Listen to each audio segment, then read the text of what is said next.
What's going on, everybody? Mortem here, this time bringing you some games that had a real impact on me personally, and in many ways changed the way that I think about games. Recently, for a review, I was playing through The Witcher 1 after playing it again for the first time in about 15 years, which, as you might imagine, had me feeling pretty nostalgic, and with it being a relatively quiet time of year for video games, I went back and sort of perused my way through some games that I used to play around that time in my life, because for me, it was a pretty rough time. I've mentioned this on the channel a few times, but I was homeless for a couple years as a teenager and was generally pretty poor growing up. So I didn't really start getting to play a lot of the games I wanted to until probably the early 2010s, right when I got out of high school and started getting on my own feet. But the ones I did play during that time have naturally really stuck with me, as much of anything you do in some impressionable years will often do for people. Though, interestingly enough, I would say only one or two of these games I would really consider my favorites still to this day. And the others, while very good, really just led me to different experiences with games that I honestly prefer overall. But nonetheless, the following games left a pretty big impression on me, and again, just changed the way I thought about games. First up, we have Diablo 2, a game I have talked about on the channel here and there for sure. And the reason it's on this list is much the reason I've talked about it in the past, is that it was a big game to me growing up. Often because it was the only game I got to play, and I played it religiously. In fact, while there is no way for me to pull this metric for you really, I would not be surprised if Diablo 2 is my biggest game played period in terms of hours. Because fairly regularly throughout the 2000s, it was the only game I got to play on my own. I would, get to play other games at, say, a friend's house, things like that, but without regular access to, the internet until about 2010, and just the lack of equipment, consoles, etc. to play a game on, Diablo 2 was pretty much my only option for a significant period of time, and you combine all those elements together for a bit of a perfect storm. You have the very well-made game that was Diablo 2, a poor kid with way too much time on his hands, nothing to do and nothing else to play, and a general lack of supervision, and I played this game way too much, to the point that it was absolutely unhealthy. And if you're asking yourself where my parents were for this, again, wound up homeless as a teenager, clearly there were other issues. But the way this would work was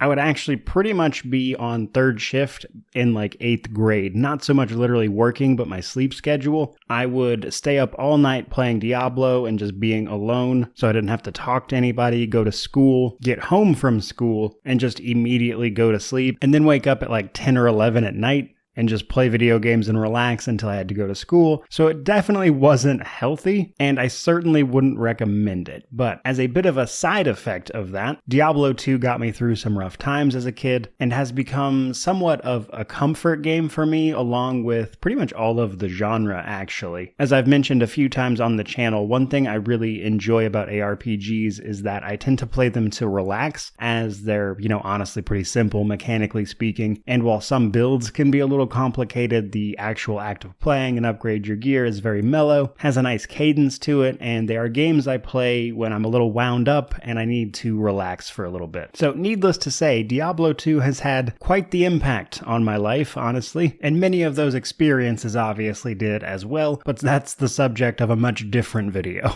Now, next up from there, on a much lighter note, I want to talk about a game that I actually don't talk about that often, and that is The Elder Scrolls IV Oblivion.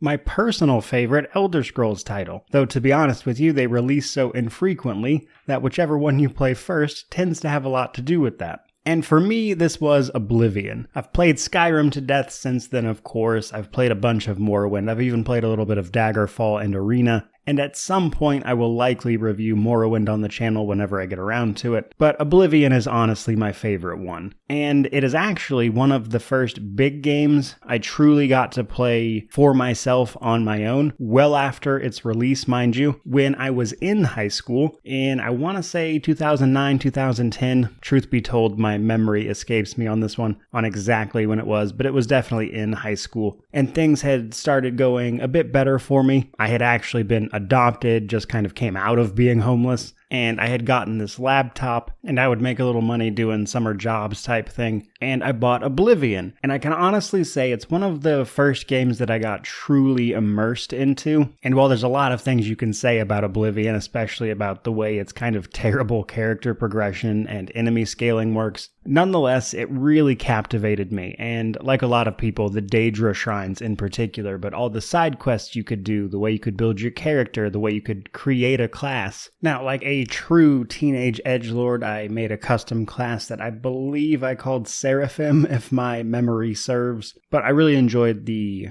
character building options that were available in Oblivion, which is something they cut way back on in Skyrim, just like Oblivion cut way back on them in Morrowind, etc., etc. And much like Morrowind, it is likely a game I'll get around to reviewing for the channel eventually, but in addition to buying something for myself, it's a game that showed me that you could get truly immersed into the world of a game, whereas previously I had played a lot of games that were more about the gameplay loop than necessarily the act of actually role-playing. Which, incidentally, right around the same time, I played through The Witcher 1 for the first time. Now, at the time, I played it on a computer that absolutely could not handle it, which can be a little immersion breaking. But as I noted in my very recent review of this title, the reason I'm so fond of The Witcher 1 in terms of its impact on me is that it's the first game I ever played that really explored a lot of darker themes in a very serious way, such as racism, drug addiction, all in this fantasy setting that made it more approachable, combined with the great lore and world that is part of the Witcher universe. And naturally, it's a game I played backwards and forwards at the time, only to again recently replay it just within the last week or so. And I've got to say, it's remarkable how much of that game I vividly remembered, like where to go, which house you actually enter into in the city, that kind of thing for various quests.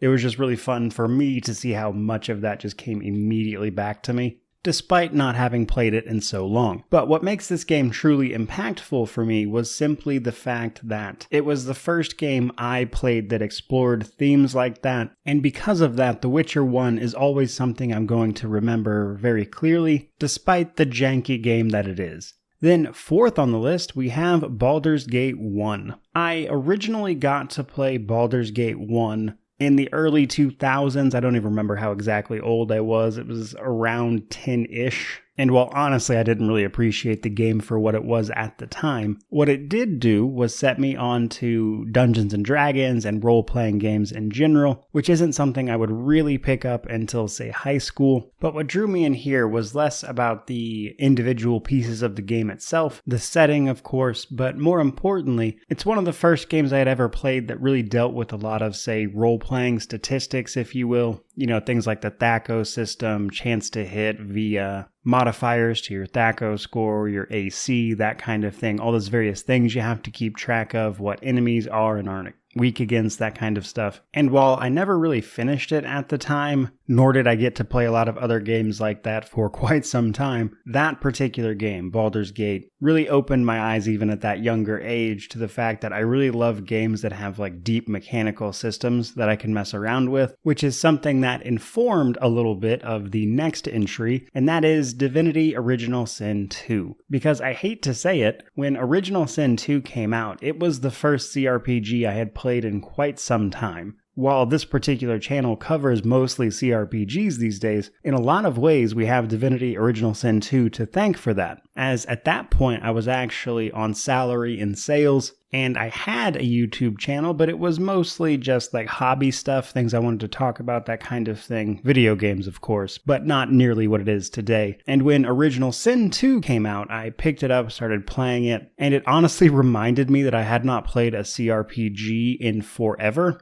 which led to a lot of other things. So combine that with the fact that Original Sin 2 is a great game, and it kind of led to the channel being where it is today, in part because I got so enamored with it that I covered not only basically the entire Divinity universe, lore, guides, etc. I also went back and started playing through other CRPGs, and then eventually actually making content for those. Deadfire, Tyranny, Wasteland 3, all of the older ones. I think I've mostly just got to cover gold box stuff at this point if I really want to be thorough. And then beyond that, it's the more obscure stuff. But in large part, playing Original Sin 2 on its release is in many ways kind of how the channel got here, because playing that game led me to so many others that did more and better, such as Pathfinder Wrath of the Righteous, which has since overcome my love for Original Sin 2, honestly. And covering all of those games led me to just reviewing games, period, especially with my rather voracious appetite for them, let's say. And you have Original Sin 2 as a very impactful game for me personally, on top of it just being a stellar game in and of itself. And it's kind of bizarre to me to look back and think that seeing an advert of Original Sin 2 with the Red Prince on it and deciding to buy that game is honestly a large part of what led me to here